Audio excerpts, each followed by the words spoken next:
Hello, everybody, and welcome to Rising Stars, where we showcase local Montreal talent on the rise. Today, I am joined by a special actor, Shaun Watt. Shaun, thank you so much for being here. Thank you, man. It's a real Such pleasure. a pleasure. Yes. Really looking forward to it. Absolutely. Jumping straight into it, we were talking off camera. Yeah. Tell me about your beginnings in acting. It's a fascinating story. We didn't get too much into it. Let's get into it now. Yeah. Well, once upon a time, my mother said even before I could walk, I was already rehearsing lines from Once Upon a Time, Star Wars, and then acting sort of just fizzled out. And throughout time, it was one of these things where, very slowly you start to see very subtle signs. So you start, I'm someone who pays attention to detail. So when I see something visually, that's imprinted in my mind for, it could be weeks, it could be months. So I was doing some art classes in public school, and my teacher at the time, Ruby, she's like, "Oh my God, your attention to detail is just, through the roof." And I was like, I didn't think twice about it. I was like, hey, let me paint my rabbit or whatever animal I was drawing at the time. Flash forward a little bit, and I was actually living in Chile. I lived in Patagonia for 5 years. I was dating a girl who just graduated to become a nurse. And I saw this fulfillment in her of like how happy she was to do what she truly loved to do. Yeah. And it was one of those weird moments. It was like this crossroads. It was like, okay, I started building a life with her. So we adopted an Australian Shepherd together. We started, renting a house together. But on the other hand, I wasn't happy, and I wanted that fulfillment that she had. Yeah. So I had to take that, tough decision, and I actually ended the relationship. And I, still to this day, I have, this sort of love for her just because she helped pave the way to what I want to do in life. So I ended up breaking up with her. And shortly after that, I said, the day that I return to North America, whether it be in the States, Canada, I will be an actor. Yeah. I flew back December 2017, I believe. It was about 5-6 years ago. When I arrived in Montreal, 2 months later, I booked my first Molson Canadian commercial for the Montreal Canadiens, and it just went from there. Wow. And tell me about that beginning. Landing in Montreal, you're embarking on a new career. Tell me about some of the first steps you took towards booking that gig 2 months later. Oh man, research. So I had no idea where to even begin, to be honest. It's one of those things where it's like, oh yeah, I can act. And then when you start looking into it, you're like, okay, where do I begin? So I started just with Google, talent agencies, what do you need to do to, land an agent, or acting classes, or different, we live in such a benefited lifestyle right now that you have everything at your fingertips. Google, Facebook, friends, contacts, you name it, there's something for you, and you have information to all of this type of stuff. So when I first arrived, I just started searching through Facebook groups, non-union groups and this and that, and open casting calls. And I would send messages to certain people just saying, look, I just arrived in Montreal. I took some headshots. This is all I got. I have no experience, but I wasn't trying to be someone that I wasn't by saying, oh yeah, I booked all these parts. No, I was just like, give me an opportunity. I've, just arrived in Montreal, no experience. I'm looking to get experience. This is the only way that I can get experience. It's like one of those weird things. It's like, how do I get experience? But when I don't have experience, and then people are looking for experience. And you know what I mean? It's so weird. Yeah. So I just got extremely lucky. For sure. For that first little commercial gig, and it just went off from there. And things went rolling after that. Tell me about some other things that happened after that first commercial, whether it be maybe a film you played in, maybe a theater production. Take us through kind of your... Recently, I can actually tell you a story about adversity. So back in February, I was working with my private coach, and he's a famous actor. He's well known. I won't say who he is, but there's a reason why I'm working with him. He knows what it takes to get to that level and the dedication, right? I mean, you'd be almost crazy not to have that opportunity to work with someone. Exactly. So I was working with him, and I did an audition for The Amityville Curse. It's a movie, I believe that's on Tubi right now. I had an audition for the lead role in that movie. Oh, wow. I did it, and I'm I'm so scared of horror movies. So in part of this audition, I didn't even have to act. I just had to be like, oh my God, it's a horror movie, and it just showed true, genuine emotion. Yeah. I did the audition. It was, it was strong, and my coach was happy with it. He's like, okay, we'll send it. We'll have it submitted. A week goes by. I have another session with my coach. He's like, so did you get a call back, anything like this? And I'm like, absolutely not. And he's like, that's weird, man. And I'm like, yeah, it is kind of weird. So I went through a few more auditions, like pretty big auditions for, Ghosts, the CBC comedy series, to be a guest starring role and things like that. Nothing, nothing. And like just nothing was sticking. And I'm like, it's so weird because I'm doing 2 to 3 classes every single week. I'm sacrificing time away from my family, my friends, to the craft that I love, but nothing is sticking.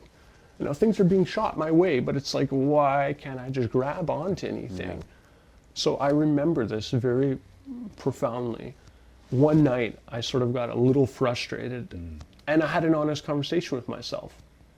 I looked in the mirror, and I said, I'm someone who does manifestation and stuff like that. I believe there's a universe out there, someone watching.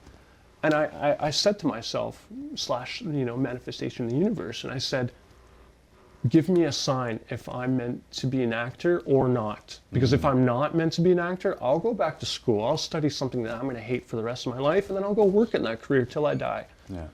Or give me an answer that I'm meant to be an actor, because at that current time, I was working 2 jobs, sleeping 3 hours every single night, just to pay for these additional acting classes and stuff like that. It's not a life. No. You just get so tired of just working 2 jobs and this and that. So after I had that sort of, I was sort of angry at the universe and whoever's out there listening and watching. After that night, I went to bed and I just said, give me any sign. It could be something subtle, something obvious, whatever. Went to bed. 3 days later, I booked a commercial with Slavkovsky from the Montreal Canadiens. I booked the lead part. And I will never forget the tears of joy that came from that phone call that I got from my agent. Yeah. Because I got the answer that I wanted. I didn't want to give up on acting, but the thing is, you reach a point where it's like you're putting in so much work. How does one stay confident, no matter how confident you are? And I'm someone who's extremely confident. I work on my craft, and I surround myself with only those that will be uplifting and supporting. Exactly. Right? So when I got that email, I swear I cried for 3 hours. Tears of joy, and I will never forget that moment. Yeah. Because then I got the answer that I was looking for. Exactly. I didn't want to give up. I didn't want to quit acting. Yeah. I love it. It's who I am. It's like saying I'm an animal and I want to go graze on this hill over here. And I go over to go see the sunset. I look over and there's a goat. And I'm like, well, you're not the same animal as me. Okay, let's go to another hill. And then there's another animal and you're like, I don't think I fit in here. But when I found my herd, so to speak, it's with actors and other artists. Yeah. I found my hill to graze on and just feel like I can be 100% myself. And it's such a beautiful thing. I think anyone, if you don't have to pursue the arts, you can pursue anything in life, but once you find your herd and what your calling and what you're meant to do, it's just the cherry on top. Yeah. It's where you can truly be yourself. That's part of true happiness in life. It is. And I think that's key. It is. Yeah. And that's beautiful. Wow. A lot of people do get into acting for sometimes the wrong reasons. 100%. 100%. And for you to say that, this will be a moment where people watch this interview and maybe ask themselves, am I in acting for the right reasons? Because to gain true happiness from something comes from within. Yeah. It doesn't come from everything external. I'm going to be honest with you, when I started acting, I was looking for validation from everybody else. And like you, I had to have a conversation with myself as a man, as an actor, and ask myself, why are you doing this, Mike? Is it for you or is it for everybody else? And after that conversation, my career went up. Yeah. Because I was doing it for myself now, just like you had said. In that first year you started acting, what were some of the biggest life lessons you learned? That it's not easy. Yeah. No, everyone thinks it's so easy, to be an actor and this and that. It's not, because I'll go back to the very first two acting classes that I had at MSOPA. Yeah. You know, it's a wonderful school to start at, and I remember Foundation 1 and 2. I remember all the students that were there. I remember how much anxiety I had. And I can't even make this up. So it was the middle of the summer. Thank God there was a lot of humidity, and I could blame that on my excessive anxiety at the time. I was dripping in sweat because I was so nervous and so scared. It took me those first two classes, Foundation 1 and 2, just to get comfortable as a performer, to not feel judged or anxious in front of my peers. Yeah. Now, take this into consideration. Between those two classes that I've done, not a single person is still pursuing acting. I'm the only one that's left. You know, it's sort of like a Saving Private Brian or a Private Ryan movie. Yeah. You know what I mean? Yeah. All the teammates are just dropping out, and I'm the only one that's left from those classes. Yeah. I'll go to improv classes, I'll do different classes, this and that, and a lot of them, they have an interest in acting, but when it comes down to the real grit, grind, and work, and the perseverance, they're gone. It's a hustle. You know, mentally you have to be so strong in this, and there are days where you will have doubt. No doubt about that. Yeah. I've already taken that leap of faith, and I've jumped off the cliff, and I'm free falling, and I've hit trees and this and that, but I know deep down in my heart and my soul that I'm gonna be okay. And that a bad day is just temporary. It's only labeled as a bad day if you think it's a bad day. Exactly. Right? Exactly. So if you change that mindset just a little, flip that switch and just be like, you know what, okay, yeah, someone, I don't know, was rude to me or whatever. If you can overlook that and just be like, you know what, it wasn't that bad. Yeah. I'm just getting in my head. Yeah. It wasn't really a bad day, was it? Exactly. No. A lot of times we are our greatest enemy, and We are. As actors, it's only normal to have feelings of self-doubt. When I begin to have feelings of self-doubt, I like to extract myself from the situation. I calm down on my training, and I try and maybe go for a walk and just observe and do other things. What are some techniques you use to fight those feelings of self-doubt or to accept them? What is something you would suggest to an actor who says, Shaun, I'm not feeling that great right now with my acting. Can you give me some advice? Sometimes going through your own highlight reel isn't being egotistical. It's giving you that faith that these are the gigs that you've done. You can do it. Yeah. You know what I mean? Sometimes you can be your own self-confidence. Look at that CV. I mean, look at sometimes comments or positive things that either a coach or someone in the industry has given you in the past, and you can sort of use that to add a little bit more fuel to your own fire for wanting to be the actor that you want to be. But if there has come a point where sometimes a break's okay to take. Exactly. Just stop taking some acting classes, work on you personally. So maybe pick up a new hobby here and there, do that for 4 to 6 weeks, and then just dive back into it after. Yeah. It's okay to clear your mind, but I enjoy long walks. Yeah. So I'll go hit 10,000 steps, 15,000 steps, and I'll just put on music. And I'll just, constantly when I'm walking in the streets, I'm doing visualization exercises. If I see a helicopter whirring, okay, there's one helicopter. Then there's 2 more, and I'm like, 2 helicopters together, that's not a coincidence. Probably zombie outbreak about to happen, and I'll just start. I'm constantly doing visualization exercises. I think that's probably one of my strongest assets. So, I'll be walking through a street and I'll just picture these scenarios, and I can convince myself of these things that have never occurred in my life that they've occurred, and it's insane. For sure. Yeah. For sure. And you just said one of your strongest assets is visualization. Yeah. What I've noticed through this interview is that your attention to detail, as you mentioned, is also off the charts. Take me through the process of preparing for a character. Yeah. Your work that goes into that, because I'm sure it is very meticulous and calculated. Yeah, it's very intense. Yeah. So being an introvert, I literally disappear from everyone. And it's even with my family. So I never reach out to people, and I don't know why. I've always been like that. If someone reaches out to me and is like, hey, what's up? Do you want to hang out? Boom, I'll reply back. But I'm not one to just go out of my way and just be like, hey, how are you? And try to be this whole social butterfly. It's not who I am. Yeah. Right?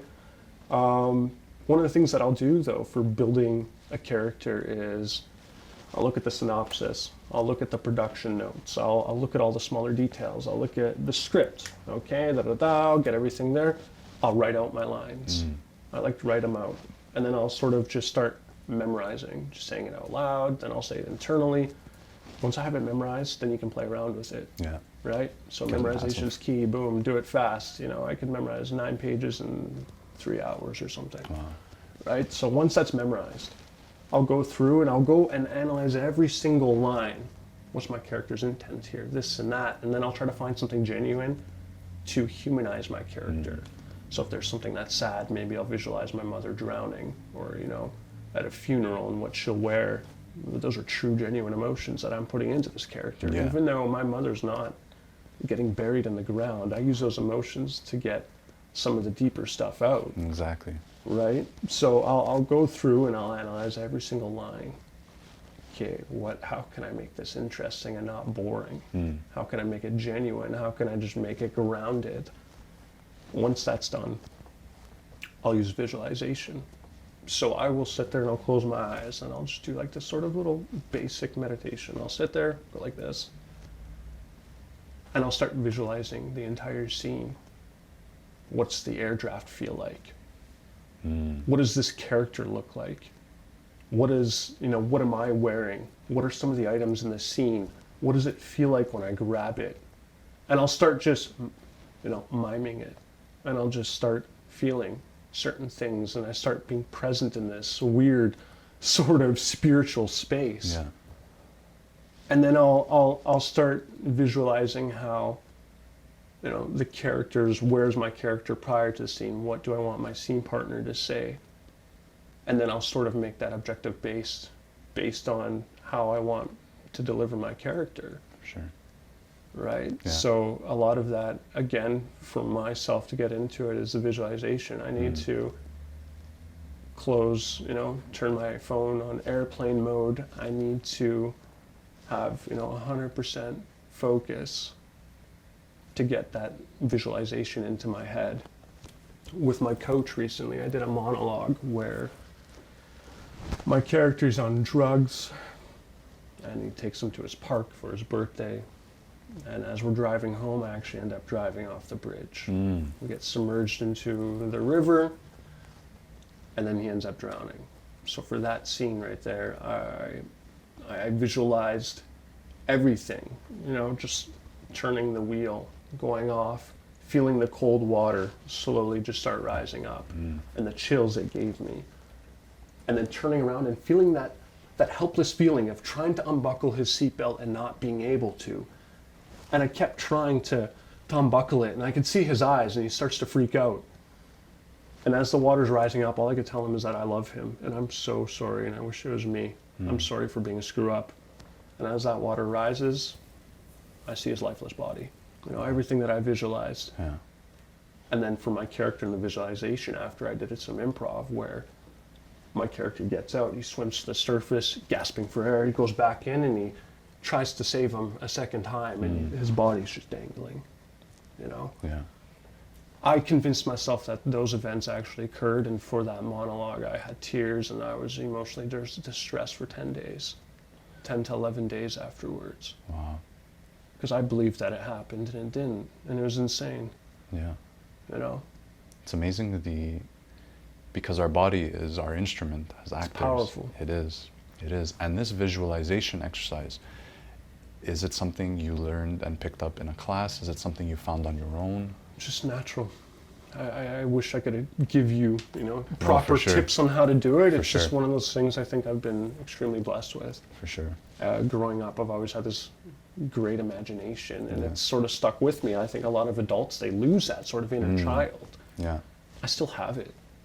I might be, I have the beard and stuff like that. Don't let that fool you. My imagination, it's, Yeah. I always like to say I'm still 7 years old in my head, even though I do things a grown-up would do. There you go. You right? know what I mean? Yeah. Yeah. And you should have no shame in that. No, I think exactly. everyone needs to have that inner child. Exactly. Just to be playful and just to know when not to take life so seriously. That's what makes life fun. Yeah. Exactly. Yeah, 100%. Exactly. Tell me now more about some current projects you're working on, what's in the works, if we could talk about it, if you're allowed. Well, there's a project that I've got booked for in the U.S. So there's congratulations. 2 different feature films. I can't tell you, For sure. synopsis The or the NDA, details. the NDA is signed. Yeah. Yeah. I made contacts with the producer out there, and she has, like the huge directors on her team, James Gray, this and that, and it's one of these things where it's extremely lucky. I just reached out, and she happened to reach back and was like, "Hey, are you 6'2"?" And I'm like, "I'm 6 feet. Well, I'm 5'11". Yeah. But if I wear good shoes, I'm 6 feet. You know what I mean? And she's like, "Okay, well, let's have a phone call on what's up, this and that." And we ended up chatting for like 2-3 hours. And she's like, "Well, honestly, I just wanted a phone call for 15 minutes, but I really enjoy your personality." And we clicked, and I'm like, "I absolutely agree." And we just hit it off. And now, she's a potential contact in the States where we're still waiting for the green light. It's in pre-production for both of the films, but it's, extremely humbling and grateful. Yeah. Super lucky. 100%. And heading forward, where would you like to see your career going? Whether it be New York City, Vancouver, where's Shaun Watt going to be in 5 years? Man, that's tough to say. Yeah. You know what I mean? 5 years, never know. Yeah. Honestly, I just want to be full-time working actor. My goal, my personal goal, and I'm doing it for myself, is I want to be an excellent actor in every single genre. So voiceover, motion capture, film and television, improv, you name it, I want to do it just because I love it. Yeah. So for myself, always shoot for the top. I've always been extremely ambitious, and the top meaning just being a working actor. Yeah. I think that would bring me so much joy, and once I reach that opportunity, I want to write, I want to produce, I want to direct, I want to be the jack of all trades, because I just want to, I love it, and I just want to keep doing it, and I want to stay as busy as possible. Part of that reason is because when you start out acting, it's very inconsistent, some of the work. Yeah.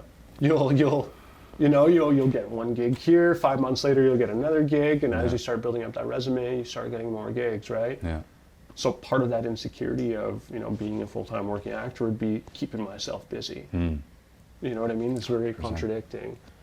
Another project that I can tell you guys about was I actually auditioned for Law and Order, Criminal Intent Toronto, for the lead role as Ben Graff. So I'm going to find out, potentially if there's a callback from that or not.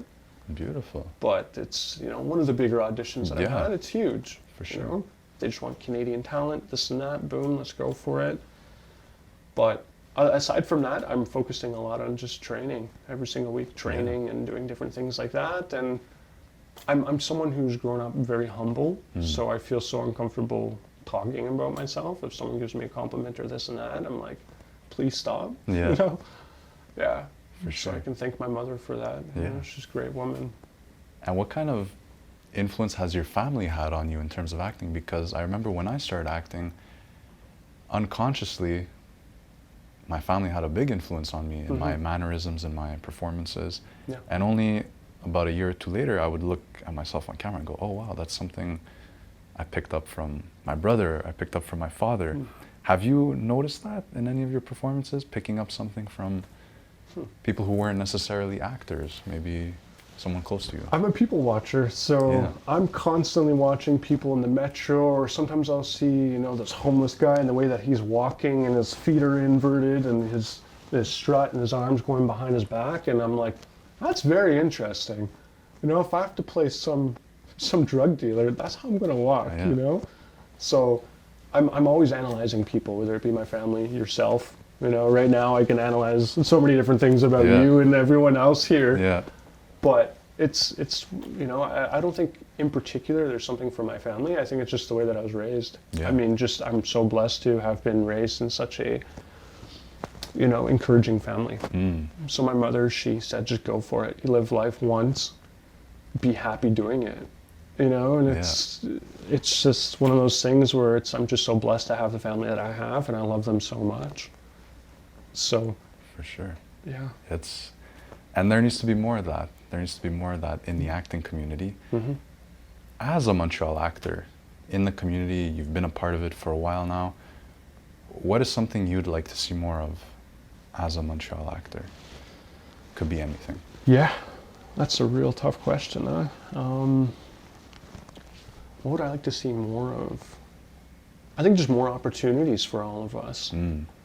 Particularly with English productions. I think, Telefilm Canada and this and that should be there should be just more opportunities in general. I feel like it's such a beautiful city, and, the people have the right intentions at heart here. Yeah.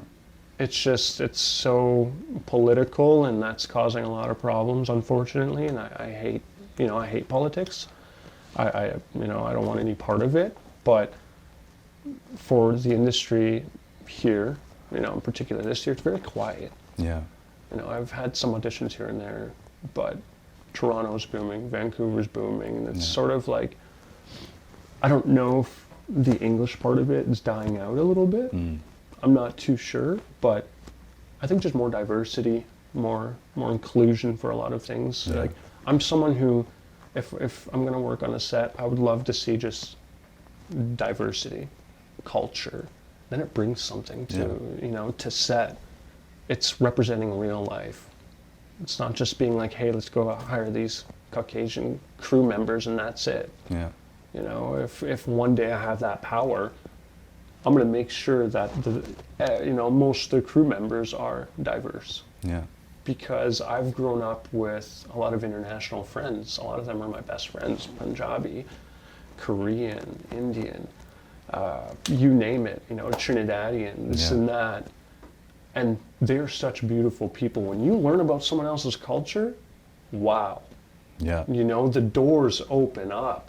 You learn about their humor, their culinary, their food, their dishes. And that actually helps with acting. Exactly. It's insane, because then I know in India they always like to call, the bad guys, they call them villains. And I think it's it's a very funny terminology, villains, and they're a huge fan of villains / bad guys in India. Yeah. They actually root for them, which is super cool, right? Yeah. Like here, you're like, oh no, we need to have the good guys. Yeah, exactly. All the good guys succeed, and there, no, they want the villains to succeed. Yeah. So, you know what I mean? It's very interesting. Yeah.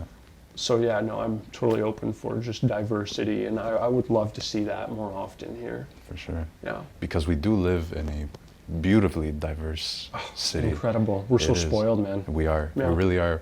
When I travel to places, I always say, wow, I'm so lucky I'm from Montreal, because it just magnifies the beauty of the city and the people here. Yeah. Having been in Montreal for so long, seeing all these cultures, this diversity, is there a character that you would love to play one day that maybe is out of your casting, or? That's so tough, because there are millions of characters out there, you know what I mean? And a lot of it comes down to your look. Yeah. So depending on how you look right now, you'll get cast for certain things. It's, oh man. But if I can play one character, maybe Carnage from the Venom series, Venom and Carnage, I think I can pull that off pretty well. Yeah. Playing a Carnage. For sure. That would be sort of my dream role. Yeah. And not because it's the whole Marvel universe and this and Yeah. that. It's because there's something there to the character that needs justification. Yeah. Misunderstood, kind of. Yeah, sort of. And Yeah. I would want to have the viewers sort of feel bad for Carnage and be on his side. That would be my way of trying to take on that character, right? Yeah. Sort of like this bad influence. It's like, no, you want to like me, but yet my character is so evil and dark and wants to, tear up Venom and stuff like that. So I think that'd be a pretty cool character to play. Yeah. Yeah. Wow. And now the passion you have for acting is infectious, I could tell you that much.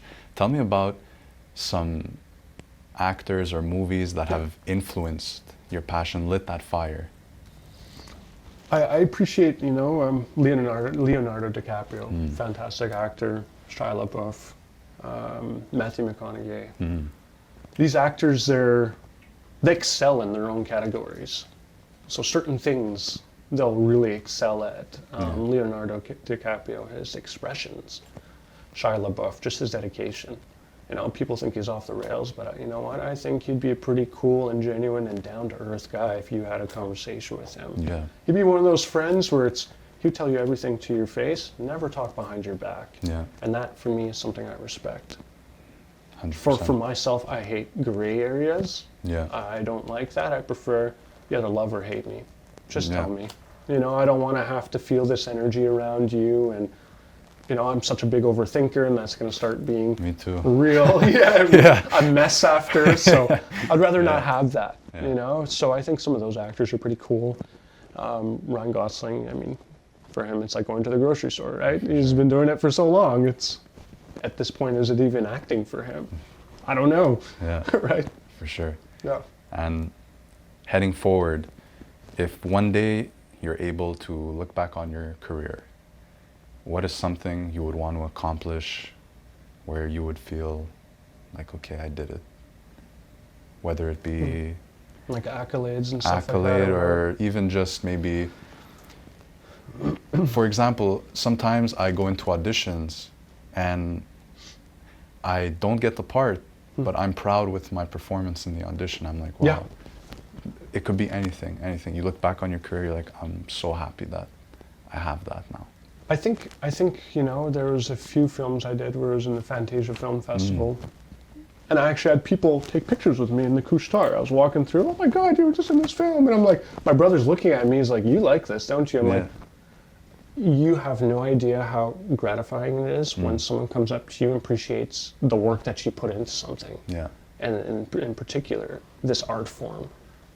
So for myself, when viewers or other actors or producers and directors compliment the work that I've done, for me, that's it. That's, my job's done. I've done my job. Yeah. That's sort of justification. And even though they might say that, I'll still think of, 1,000 different ways that I could have done that role differently or delivered those lines differently. And it happens a lot. I'll do a scene or two, and as soon as I get home and I'm trying to sleep, how could have I improved that line or this and that? And I'll start thinking of ways to better myself. Yeah. So I think just being appreciated of the work that I'm putting into it, and someone just being like, good job. Sure. Sort of the icing on the cake, and it's a nice just pat on the back. And if the accolades are there, okay, great, But again, I think that's very political as well. Yeah. I don't know, that's just my opinion. Yeah. So Yeah. if it happens, it happens, cool. It's just another achievement, but I think just acknowledgement, just being like, you love what you do, and we're fans of it. And I think that's such a great thing. I think appreciation is the biggest accolade you can receive as an actor. And speaking of appreciation, I want to say thank you so much for this interview. I've taken so much out of it. Thank you for being here. Same here. Thank you so much for being here. And I look forward to seeing what your career holds, and maybe we could work together. Absolutely, 100%, For sure. man. Thank you so much. Care, right? Thank you so much. Thank you, guys. Thank you.